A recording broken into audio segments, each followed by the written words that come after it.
तो भाई 3 × 360 डिग्री होगा, तो दैट मीन्स क्या आएगा हमारे पास 3 रिवोल्यूशन हो गए। अब कहता है भी 1 रिवोल्यूशन कंप्लीट कर लिया और फिर भी रिवोल्व करती है तो एंगल XOP1 होएगा जैसे ये रिवोल्व करगी। अगर 2 के बाद आता है तो XOP1 हो जाएगा। अगर इसका मतलब क्या होगा, अभी इसने 3 रिवोल्यूशन लिए हैं और ये आ जाएगा हमारे पास एंगल आ गया। ये मतलब 3 टाइम्स रिवोल्व किया इसने, तो 3 रिवोल्यूशन हो गए, 2 रिवोल्यूशन हो गए, 1 हो गया। तो इसके अकॉर्डिंग देखो 1 कंप्लीट रिवोल्यूशन करने के बाद यानी एक पूरा चक्कर काटने के बाद ये फिर भी मूव कर रही है और मूव करते करते यहाँ तक पहुँच गई, तो ये क्या आ गया हमारे पास 1 complete revolution plus angle XOP1। अगर 2 रिवोल्यूशन करने के बाद फिर रिवोल्व कर गई तो 2 रिवोल्यूशन प्लस एंगल XOP1 ये आएगा। अब आते हैं हमारे पास भी को टर्मिनल एंगल्स। को टर्मिनल का मतलब क्या हो गया, angles having the same position of initial side and terminal side are called the coterminal angles. यानी वो एंगल्स जिनकी इनिशियल पोजीशन भी और टर्मिनल पोजीशन भी दोनों क्या होंगी, सेम होंगी हमारे पास, तो वो क्या होंगे को टर्मिनल एंगल्स। उसके कुछ एग्जांपल दिए गए हैं, 30 डिग्री, 390 डिग्री और -330 डिग्री दिया गया है। अब ये देखो 30 डिग्री एंगल पता आप लोग ऐसे ही बनेगा, ये इसकी इनिशियल पोजीशन होगी और ये क्या होगी टर्मिनल।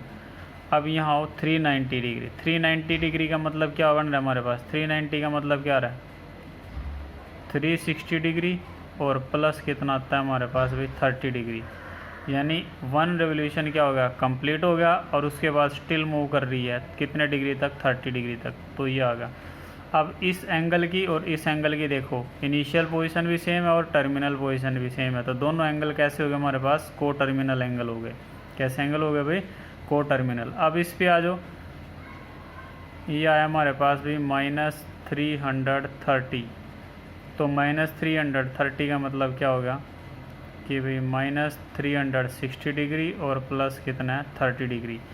यानी कि भी एक रेवोल्यूशन कंप्लीट होने में कितने डिग्री रहता है भाई, 30 डिग्री। अब देखो ये माइनस आया तो माइनस का मतलब एंगल क्या लिया हमने, क्लॉकवाइज। ये देखो सारे एंटी क्लॉकवाइज लिए हमने, क्योंकि ये प्लस में थे ना, दोनों एंगल प्लस थे तो एंटी क्लॉकवाइज मेजर किए, लेकिन अब माइनस आ गया तो क्लॉकवाइज ऐसे चलेंगे हम, ये चले और यहाँ तक आएगा, क्योंकि ये कंप्लीट क्या है हमारे पास 360 डिग्री नहीं है।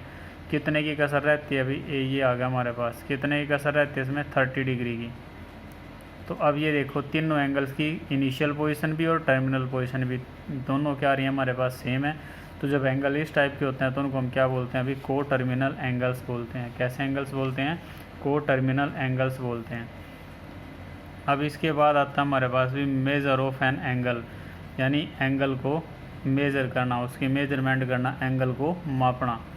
तो उसमें क्या आता है, the measure of an angle is the amount of rotation performed to get the terminal side from initial side.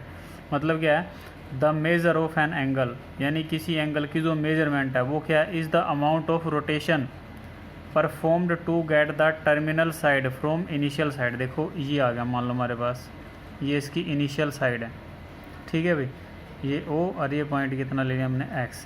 कहते भी अमाउंट ऑफ रोटेशन, इसने इनिशियल रो ने, ये सॉरी इनिशियल रे ने रोटेट करने के लिए जितना मतलब ये अमाउंट रोटेट की है, इसको हम क्या बोलते हैं अभी, एंगल। और इसको जब इसके हम मतलब मेजर करते हैं तो ये आ जाता है कि भाई amount of rotation performed to get, amount of rotation performed to get terminal side, performed to get terminal side from initial side. तो जो ये अमाउंट ऑफ रोटेशन है यही क्या कहलाता है हमारे पास, एंगल कहलाता है, और इसी को हम मेज़र करते हैं। There are several unit of measuring angles, angle को मेज़र करने की हमारे पास बहुत सी यूनिट हैं, लेकिन यहाँ पर जो हम डिस्कस करेंगे वो हमारे पास 3 यूनिट्स आएंगी एंगल मेज़र करने की, टू मेजर द एंगल। अच्छा, अब आता है हमारे पास भी 1 complete revolution as one of the unit. क्या है हमारे पास भी, जैसे अपने पास ये इनिशियल पोजीशन थी, इनिशियल से यहाँ तक आ गए, इसको हम क्या बोलते हैं, हमने पहले भी पढ़ लिया है, ये क्या बन जाता है हमारे पास, एक कंप्लीट रेवोल्यूशन बन जाता है। क्या बन जाता है ये कंप्लीट रेवोल्यूशन, जो किसके इक्वल होता है हमारे पास भी 360 डिग्री के इक्वल होता है। किसके इक्वल होता है भाई? 360 डिग्री के। अब देखो यहाँ बात आ गई डिग्री की। ये इसको हम क्या बोलते हैं? डिग्री बोलते हैं ना। तो एक मेज़रमेंट तो हमें यहीं से मिल गई, और इसको हम क्या बोलते हैं? अभी डिग्री मेज़रमेंट बोलते हैं। क्या बोलते हैं इसको?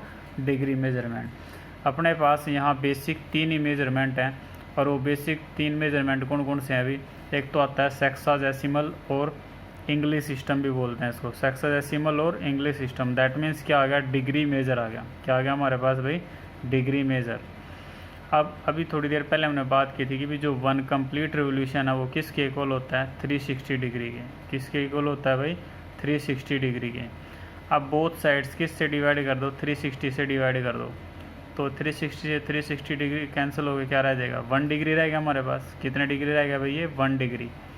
यानी जो 1 डिग्री है वो क्या पार्ट हमारे पास? 1/360th part of a complete revolution. 1 degree क्या होता है? 1/360th part of A complete revolution. भाई एक रिवोल्यूशन में कितने डिग्री एंगल बनाता है वो? 360 डिग्री। कितने बनाता है? 360 डिग्री। तो 1 डिग्री कितने में बनाएगा हमारे पास? 1/360 रिवोल्यूशन में। 1/360 रिवोल्यूशन में क्या बनाएगा? 1 डिग्री का एंगल बनाता है। तो यानी कि 1 degree is equal to 1/360th of 1 complete revolution. जब बात 1 डिग्री की पूछता है तो 1 डिग्री का मतलब क्या होता है कि भी 1/360th of the 1 complete revolution. ऐसे हमारे पास क्या होता है? मिनट की बात आती है। अभी जो 1 डिग्री होती है ना हमारे पास, 1 डिग्री वो किसके इक्वल होती है हमारे पास? 60 मिनट्स के इक्वल होती है। किसके इक्वल होती है अभी? 60 मिनट्स के इक्वल होती है। तो 1 मिनट किसके इक्वल होगी हमारे पास भी? 1/60th part of the degree. 1/60th part of the degree. 1/60th part of the degree is called 1 minute. और 1 मिनट किसके इक्वल होती है अभी? 60 सेकंड की। 1 मिनट देखो, ये जो सिंबल अपना डिग्री का है, इसको वेल नोन है, हम सभी जानते हैं। ये जो 1 डैश है ये सिंबल आता है किसका? मिनट का रिप्रेजेंटेशन होता है। और डबल आ गया तो किसका होता है हमारे पास भी? सेकंड्स का। तो हमारे पास क्या होता है कि भी जो 1 मिनट है, 1 मिनट इज इक्वल टू कितना होता है? 60 सेकेंड्स। कितना होता है हमारे पास? 60 सेकेंड्स। और जो 1 सेकेंड है, 1 सेकेंड किसके इक्वल होएगा हमारे पास? 1/60th part of the minute. 1/60th part of the, ये देखो लिखा हुआ है कि भी अगर 1 डिग्री है तो वो 1/360th part of the 1 complete revolution है। 1 मिनट है तो 1/60th part of the degree है। 1 सेकेंड है तो 1/60th part of the minutes है। इसमें कन्फ्यूज़ होने की बात नहीं है भाई। जो हमारे पास इसको इस साइड लिया हो, 1 कंप्लीट रिवोल्यूशन क्या होगा? 360 डिग्री। और भाई अपने पास 1 डिग्री कितनी हो जाएगी? 60 minutes. 1 minute is equal to कितना हो जाएगा? 60 सेकेंड्स आ जाएगा। यानी कि in notation we write as 1 right angle क्या होता है हमारे पास? 90 degree. 1 degree is equal to कितना होगा हमारे पास? 60 minute. 1 right angle is equal to 90 degree. एक राइट एंगल क्या होता है? 90 डिग्री होता है। और 1 डिग्री क्या होता है? 60 मिनट्स के इक्वल होता है। And 1 degree is equal to 60 minutes and 1 minute is equal to 60 second. ये तो आप लोग जानते ही होगी भी 1 डिग्री में कितनी मिनट्स होती हैं? 60 होती हैं। और 1 मिनट में कितनी सेकंड्स होती हैं हमारे पास भी? 60 सेकंड्स होती हैं। कितनी सेकंड्स होती हैं? 60 सेकंड्स होती हैं। तो ये हमारे पास सबसे पहला एंगल मेज़र करने का सिस्टम आता है जिसको हम क्या बोलते हैं? डिग्री मेज़र बोलते हैं।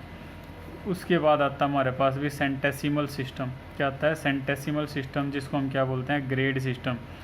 ग्रेड की रिप्रेजेंटेशन ऐसे होती है भी, ये ग्रेड की रिप्रेजेंटेशन होती है। इसको हम कई बार जी से भी दिखा देते हैं। किससे दिखा देते हैं भाई? जी से भी दिखा देते हैं। तो जो ग्रेड है हमारे पास, ग्रेड में क्या होता है? जो एक राइट एंगल है ना, एक राइट एंगल को हम 100 इक्वल पार्ट्स में डिवाइड कर देते हैं। 100 इक्वल पार्ट्स में डिवाइड कर देते हैं। यानी कि 1 राइट एंगल, जैसे यहाँ 1 राइट एंगल कितना था? 90 डिग्री था। और यहाँ पे 1 right angle is equal to क्या होएगा? 100 ग्रेड होएगा। वहाँ पर राइट एंगल को 90 इक्वल पार्ट्स में डिवाइड किया गया था जिनको हम डिग्री बोलते हैं। और यहाँ पर 1 राइट एंगल को 100 इक्वल पार्ट्स में डिवाइड कर दिया गया जिसको हम क्या कहते हैं? अभी ग्रेड कहते हैं। That means 1 right